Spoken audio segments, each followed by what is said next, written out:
I have little doubt that we will have multiple vaccines available to the public that are effective in pretty short order. Hi, I'm Dr. Brian McDonough. But I have concerns. I have fears. Why am I fearful? Well, I'm fearful that despite this historic effort in production and distribution, $10 billion put out there, the effort could be far less impactful than it needs to be. Think about it. Long before the COVID pandemic, the scientific community, and more specifically, the support of the use of vaccines, has come under attack. Now remember, vaccines don't work unless they're widely used. Herd immunity is built by an entire community developing immunity from low-level virus exposure that's artificially created by vaccines. Now already we had a growing subset of people in this country who had been refusing vaccines over the past decade. That's why we're seeing measles cases pop up here and there, mumps, all those things.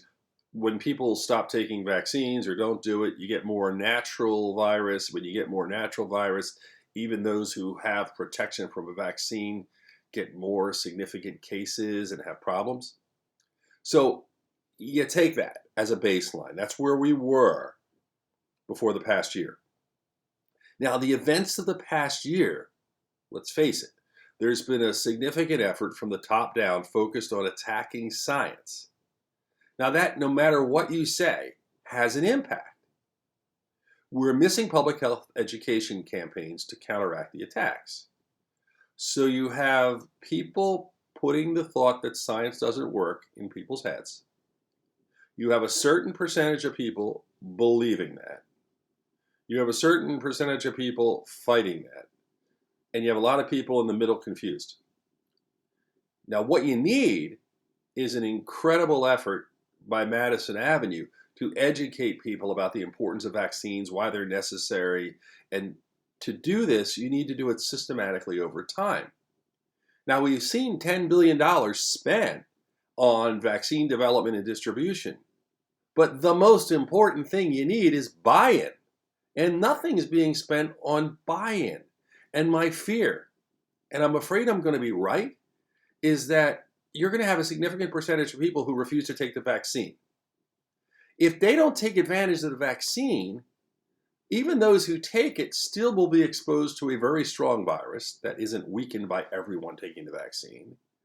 And we don't know necessarily how effective the vaccine will be if it's not accepted. The whole concept of a vaccine is you have to get buy-in by the vast majority of people.